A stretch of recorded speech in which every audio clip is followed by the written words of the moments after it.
Hello friends, welcome to easy சமையல். இன்றைக்கி நம்ம என்ன பார்க்க போகிறோன்னா Korean inspired Japanese ramen bowl தான். ராமன் பவுல்னால் யாருக்கு தாங்க பிடிக்காது? வாங்க அதை வீட்டில் நான் எப்படி பண்ணேன்னு பார்க்கலாம். இதுக்கு ஃபஸ்ட்டு சிக்கன் ப்ராத் நம்ம ரெடி பண்ணிக்கணும். இதுக்காக 200 கிராம்ஸ் ஆஃப் சிக்கன் போன் மட்டும் நான் எடுத்துக்கிறேன். இதை ஒரு பேனில் சேர்த்துட்டு இது கூடவே ஜிஞ்சர் இந்த மாதிரி ஸ்லைஸ் பண்ணி வச்சுருக்கேன், அதையும் சேர்த்துக்கலாம். கூடவே கொத்தமல்லியோட தண்டு சேர்த்துக்கிறேன். இது கூடவே லெமனை சின்ன பீஸ் சேர்த்துக்கிறேன். இப்போ பூண்டு ஒரு 5-6 பீஸு, வெங்காயத்தை 2ஆக கட் பண்ணி இந்த மாதிரி சேர்த்துக்கிறேன். இப்போ எவ்வளோ வேணுமோ அவ்வளோ தண்ணி சேர்த்துக்கலாம். நான் 1 லிட்டர் அளவுக்கு தண்ணி சேர்த்துக்கிறேன். இப்போ கொஞ்சமாக மஞ்சள் தூள் சேர்த்துக்கிறேன்.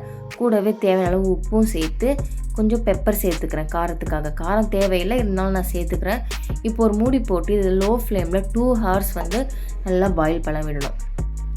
நெக்ஸ்ட்டு கொரியன் இன்ஸ்பைர்டுன்னு சொன்னேன் இல்லையா, அதனால கோச்சுஜாங் பேஸ்ட், சில்லி பேஸ்ட்டு தான். இதை நம்ம எப்படி பண்ணலான்னு பார்க்கலாம். 1 ஸ்பூன் அளவுக்கு அரிசி மாவு தண்ணி விட்டு இந்த அளவுக்கு கொஞ்சம் வேக வச்சுக்கணும்.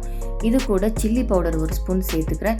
கூடவே சர்க்கரை 1 ஸ்பூனும் உப்பு 1/2 ஸ்பூனும் சேர்த்து டார்க் சோயா சாஸ் ஒரு 1/2 ஸ்பூன் சேர்த்துக்கலாம். சேர்த்து இது எல்லாத்தையும் நல்லா கலந்து விட்டாக்கா நம்மளோட கோச்சுஜாங் சில்லி பேஸ்ட் ரெடி ஆகிடுச்சு. இதை சேர்க்கறதுனால தான் நான் இது கொரியன் இன்ஸ்பைர்ட் அப்படின்னு சொல்கிறேன். ஏன்னா இது கொரியன் டிஷ்ஷு, இந்த பேஸ்ட் மட்டும். இப்போ நம்மளோட சிக்கன் ப்ராத் நல்லா 2 ஹவர்ஸ் சிம்லேயே நல்லா பாயில் ஆகிடுச்சு. பாருங்கள் எவ்வளோ சூப்பராக இருக்குன்னு. இதை இப்படியே கூட சூப்பாக குடிக்கலாங்க, அவ்வளோ டேஸ்ட்டாக இருந்துச்சு.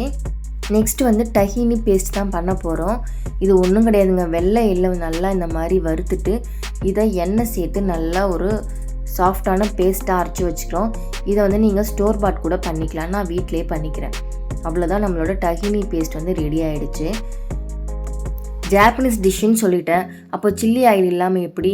அதனால இப்போ நம்ம சில்லி ஆயில் தான் பண்ண போகிறோம். நான் ஹோம்மேடாக சில்லி ஃப்ளேக்ஸ் ரெடி பண்ணிட்டேன். ஒரு பேனில் சன்ஃப்ளவர் ஆயில் சேர்த்துட்டு நல்லா சூடானதுக்கப்புறம் 1 ஸ்பூன் அளவுக்கு குட்டி குட்டியாக கட் பண்ண கார்லிக்கை சேர்த்துக்கிறேன். கொஞ்சமாக இஞ்சி சேர்த்துக்கிறேன். இது நல்லா இந்த எண்ணெயில் இந்த அளவுக்கு நல்லா பொரிஞ்சு வரணும். இந்த டைமில் நம்ம சில்லி ஃப்ளேக்ஸை ஒரு 2 ஸ்பூன் அளவுக்கு ஆட் பண்ணிக்கிறேன். ஆட் பண்ணிவிட்டு இப்போ இது கூடவே சோயா சாஸ் 1 ஸ்பூன் சேர்த்துக்கிறேன், டார்க் சோயா சாஸு சேர்த்துட்டு இப்போ இதுக்கு தேவையான அளவு உப்பு சேர்த்துட்டு கூடவே கொஞ்சம் வெள்ளை எள்ளும் சேர்த்துக்கிறேன். நீங்கள் வேணால் இதில் சுகர் கூட சேர்த்துக்கலாம். அவ்வளோதான், நம்மளோட சில்லி ஆயில் ரெடி ஆகிடுச்சு. அடுத்ததாக நம்ம நூடுல்ஸ் தான் பாயில் பண்ண போகிறோம். நான் ராமன் நூடுல்ஸ் எடுத்துக்கிறேன், நீங்கள் மேகி எது வேணாலும் எடுத்துக்கலாம். சூடான தண்ணியில் உப்பும் எண்ணெயும் சேர்த்துட்டு இந்த நூடுல்ஸை சேர்த்து 1 மினிட் பாயில் பண்ணி தனியாக எடுத்து வச்சுக்கலாம். நெக்ஸ்ட்டு போக் சாயை தான் நம்ம பிளான்ச் பண்ண போகிறோம். அதனால சூடான தண்ணியில் உப்பு சேர்த்து இந்த போக் சாய் இது நான் ஜெப்டோவில் தாங்க வாங்கினேன். நல்லா இதை பிளான்ச் பண்ணி எடுத்துக்கலாம். நெக்ஸ்ட்டு முட்டை அந்த தண்ணியிலே சேர்த்துக்கிறேன். முட்டையை ஃபுல்லாக பாயில் பண்ணக்கூடாது, 6 மினிட்ஸ் மட்டும் பாயில் பண்ணி எடுத்துக்கோங்க. இப்போ நம்ம ரெடி பண்ணி வச்சுருந்த சிக்கன் ப்ராத்தை ஃபில்டர் பண்ணிவிட்டு மறுபடியும் ஸ்டவ்வில் வச்சுட்டு இது கூடவே நான் அன்ஸ்வீட்டன்ட் ஆல்மண்ட் மில்க் நான் சேர்க்குறேன்.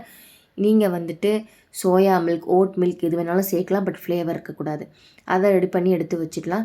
இப்போ நம்மள எல்லாமே ரெடி ஆகிடுச்சு. சில்லி ஆயிலு, ஹோம்மேடு பன்னீர், அது போக் சாய் பிளான்ச் பண்ணி வச்சது, எக்கு, கோச்சுஜாங் சாஸு, இது டஹினி சாஸு, அதுக்கப்புறம் பாயில் பண்ணி வச்சுருந்த நூடுல்ஸ் எல்லாமே ரெடி பண்ணியாச்சு. இப்போ வாங்க சர்வ் பண்ண வேண்டிய பவுலில் 2 ஸ்பூன் டஹினி சாஸ் எடுத்து இந்த மாதிரி மிக்ஸ் பண்ணிக்கலாம். உங்கள் காரத்துக்கு ஏற்ற மாதிரி கோச்சுஜாங் சாஸும் சேர்த்துட்டு இதையும் நல்லா ஒரு மிக்ஸ் கொடுத்துக்கலாம். இப்போ நம்மளோட அந்த சிக்கன் ப்ராத்தும் நம்மளோட ஆல்மண்ட் மில்க்கும் கொஞ்சம் ஸ்டவ்வில் சிம்மில் இருக்குது. அதை சூடாக எடுத்துகிட்டு கொஞ்சமாக சேர்த்து இதை கட்டி எதுவும் இல்லாமல் இந்த மாதிரி மிக்ஸ் பண்ணிவிட்டு நம்மளோட பேஸ் ரெடி ஆகிடுச்சு.